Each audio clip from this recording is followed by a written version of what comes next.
ಇಲ್ಲಿ ಆಫೀಸಲ್ಲಿ ಕೂತ್ಕೊಂಡು ಹೇಳಿದ್ರೆ ಆಯ್ತದ, ಮನೆ ಸಂದೇಶ ಕೊಟ್ಟರೆ ಅವ್ರ ಸಂದೇಶ ಏನಾದ್ರು ನಡೀತಾ ಇದೆಯಾ? ಮನೆಗೆ ಹೋಗ್ತಾವ್ರ ಸ್ಟಿಕ್ಕರ್ಗಳು. ನೀವಲ್ಲಿ ಒಂದು ಕಂತೆ ಸ್ಟಿಕ್ಕರ್ಗಳನ್ನ ಯಾವನೋ ಒಬ್ಬ ಕಾಂಗ್ರೆಸ್ ಕಾರ್ಯಕರ್ತನ ಕೈನಲ್ಲಿ, ಇವತ್ತು ಅವ್ರು ಯಾರ ಕಾಂಗ್ರೆಸ್ನ ಅಂದರೆ ಬಿ ಜೆ ಪಿ ಅಂತ ಇನ್ನೂ ಇರೋದು, ಆದರೆ ಕಾಂಗ್ರೆಸ್ ಅಂತ ಘೋಷಣೆ ಮಾಡ್ಕೊಂಬಿಟ್ಟವ್ರೆ, ಸೆಲ್ಫ್ ಘೋಷಣೆ. ಆ ವ್ಯಕ್ತಿ ಫೋಟೋ ಹಾಕ್ಕೊಂಡು ನೀವು SIR ನಡೆಸೋದಾದರೆ ಅನುಪಮ್ ಕುಮಾರ್ ಆಫೀಸಲ್ಲಿ ಕೂತ್ಕೊಂಡು ಏನು ಕೊಡ್ತಾರೆ? ಚುನಾವಣಾ ಆಯುಕ್ತರಾಗಿ ಇರೋದಾತಕ್ಕಿಲ್ಲ ಇವರು. ಮನೆಗೆ ಹೋಗಿ ಅಂತ ಬರೀ ಅಲ್ಲಿ ಕೂತ್ಕೊಂಡು AC ರೂಮಲ್ಲಿ ಕೂತ್ಕೊಂಡು ಹೇಳಿದ್ರಾಗುತ್ತಾ? ಎಷ್ಟು ಜನ ಇಟ್ಕೊಂಡಿದ್ದೀರಿ ಸಿಬ್ಬಂದಿನ ಚುನಾವಣಾ ಆಯುಕ್ತರು ನೀವು? ಯಾಕೆಂದ್ರೆ ಹಿಂದೆ ಈ ಸರ್ಕಾರವೇ ಒಂದು ಸಲ ಅಫಿಡವಿಟ್ ಹಾಕಿದ್ರು, ಚುನಾವಣಾ ಆಯುಕ್ತರ ಚುನಾವಣಾ ಪದ್ಧತಿಯನ್ನು ನಡೆಸಲಿಕ್ಕೆ ಚುನಾವಣೆಗಳನ್ನು ಚುನಾವಣಾ ಅಧಿಕಾರಿಗಳಿಗೆ ಹಣದ ವ್ಯವಸ್ಥೆ ಇಲ್ಲ, ಸರ್ಕಾರ ಬರ್ಬಾದಾಗಿದೆ ಅಂತೇಳಿ, ದುಡ್ಡು ಕೊಡ್ಲಿಕ್ಕೆ ದುಡ್ಡಿಲ್ಲ ಅಂತೇಳಿ ಚುನಾವಣೆ ಮುಂದೂಡಿ ಅಂತೇಳಿ ಕಳಿಸಿದ್ದನ್ನು ಕೇಳಿದ್ದೀನಿ. ಎಷ್ಟು ಜನ ಸಿಬ್ಬಂದಿ ಇಟ್ಕೊಂಡಿದ್ದೀರಿ?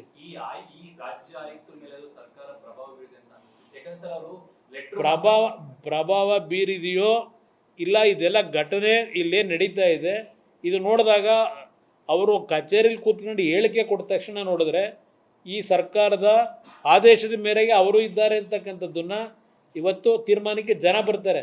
ಅದರಿಂದ ಅದಕ್ಕಿಂತ ಮುಂಚೆ ಇವತ್ತು ಅಧಿಕಾರಿ ಬಗ್ಗೆ ಒಂದು ಒಳ್ಳೆಯ ಅಭಿಪ್ರಾಯ ಇದೆ. ಕಠಿಣವಾದಂಥ ಕ್ರಮ ತೆಗೆದುಕೊಳ್ಳೋದ್ರ ಮುಖಾಂತರ ನಿಮ್ಮ ಈ ಸಂದೇಶ ಇದೆಯಲ್ಲ, ಮನೆಗೆ ಹೋಗಬೇಕು ಅಂತೇಳಿ, ಅದು ಕಾರ್ಯರೂಪಕ್ಕೆ ಪ್ರಾಮಾಣಿಕವಾಗಿ ಬರಬೇಕು ಅಂದರೆ ತಕ್ಷಣಕ್ಕೆ ಈಗ ನಿನ್ನೆಯಿಂದ ನಾವೇನು ಕೊಟ್ಟಿದ್ದೀವಿ ಕಂಪ್ಲೇಂಟ್ಗಳನ್ನು, ಯಾರ ಮೇಲೆ ಆ್ಯಕ್ಷನ್ ತೊಗೊಂಡಿದ್ದೀರಿ? ನಾವು ಜಿಲ್ಲಾಧಿಕಾರಿಗೆ ಹೇಳಿದರೆ ರಾಮನಗರದಲ್ಲಿ ಫೋನ್ ಮಾಡಿ ಏನೂ ಇಲ್ಲ, ಅಂಥದ್ದು ಏನಾಗಿಲ್ಲ ಅಂತ ಹೇಳ್ತಾರೆ. ಇವತ್ತು ಅಲ್ಲಿ ನಮ್ಮ ಕಾರ್ಯಕರ್ತರು ಒಂದು ಮನವಿ ಕೊಡಲಿಕ್ಕೆ ಹೋದರೆ ಕಚೇರಿಗೆ ಬಂದಿಲ್ಲ ಬೆಳಗ್ಗೆಯಿಂದ, ಇವತ್ತು ಕದ್ರೋಡೋಗವ್ರೆ. ಇದು ಜಿಲ್ಲಾಧಿಕಾರಿಗಳ ಕೆಲಸ ಇಲ್ಲಿ ನಡೀತಾ ಇರೋದು.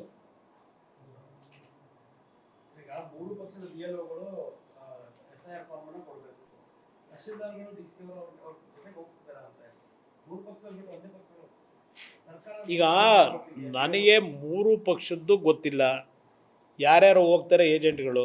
ಆದರೆ ನಮ್ಮ ಕಾರ್ಯಕರ್ತರುಗಳು ಇವತ್ತು ಯಾವುದೇ ರೀತಿಯ ಒಂದು ಮುಂಜಾಗ್ರತೆ ಕ್ರಮ ತೆಗೆದುಕೊಳ್ಳೋದ್ರಲ್ಲಿ ವೈಫಲ್ಯತೆ ಇಲ್ಲದೆ ಎಲ್ಲೆಲ್ಲಿ ಯಾವ್ಯಾವ ರೀತಿ ನಡೀತಾ ಇದೆ ಅಕ್ರಮಗಳು ಅದನ್ನು ಕಂಡುಹಿಡಿತಕ್ಕಂಥದ್ರಲ್ಲಿ ನಮ್ಮ ಕಾರ್ಯಕರ್ತರುಗಳು ಇವತ್ತು ಯಶಸ್ವಿಯಾಗಿ ಪ್ರಾಮಾಣಿಕವಾಗಿ ಒಂದು ಸಂವಿಧಾನದ ವ್ಯವಸ್ಥೆ ಉಳಿಬೇಕು, ಪ್ರಜಾಪ್ರಭುತ್ವದ ವ್ಯವಸ್ಥೆ ಉಳಿಬೇಕು ಅಂತಕ್ಕಂಥ ದೃಷ್ಟಿಯಿಂದ ನಮ್ಮ ಕಾರ್ಯಕರ್ತರುಗಳು ಇವತ್ತು ಈ ಎಲ್ಲ ಮಾಹಿತಿಗಳನ್ನು ಇವತ್ತೇನು ನಿಮ್ಮ ಸಾಕ್ಷಿ ಸಮೇತ ಹಿಡಿದಿದ್ದಾರೆ. ನಮ್ಮ ಕಾರ್ಯಕರ್ತರು ನಾನು ಅಭಿನಂದಿಸಬೇಕಾಗ್ತದೆ. ಇದೇ ಕೇಳೋರು ದಿಕ್ಕಿರಲಿಲ್ಲ ಈ ಪರಿಸ್ಥಿತಿಲಿ ಇತ್ತು ಇವತ್ತು ರಾಜ್ಯದಲ್ಲಿ. ಹಿಂಡಿದು ನೋಡಿ, ಈಗ ಬಂತು ಹಿಂಡಿ ನಿಮ್ಮ ಬಿಜಾಪುರದಲ್ಲಿ ಫೋಟೋಸ್ ಕಳಿಸಿದ್ದಾರೆ. ರಾಜ್ಯ ಮುಖ್ಯ ಚುನಾವಣಾ ಆಯುಕ್ತರು ಹೇಳಿದಾಗೆ ಆದೇಶ ಮಾಡ್ತಿದ್ದಾರೆ. ಈಗ ನೀವು ಕೇಂದ್ರ ಮುಖ್ಯ ಚುನಾವಣಾ ಆಯುಕ್ತರಿಗೆ ಏನಾದರೂ ಇಲ್ಲ,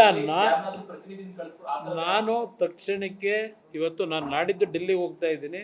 ಆಮೇಲೆ ನಮ್ಮ ಒಂದು ಕೆಲವು ವಕೀಲರನ್ನ ಒಂದು ಟೈಮ್ ಕೇಳಿ ಅವ್ರನ್ನ ಭೇಟಿ ಮಾಡಲಿಕ್ಕೆ ವ್ಯವಸ್ಥೆ ಮಾಡ್ತಾ ಇದ್ದೀನಿ.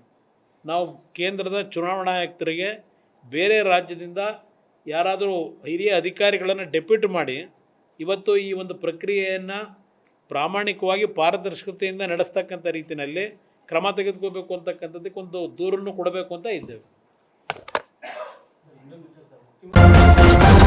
ನ್ಯೂಸ್ ಫಸ್ಟ್ ನಿರ್ಭೀತಿಯಿಂದ ನಿಮ್ಮ ಪರವಾಗಿ.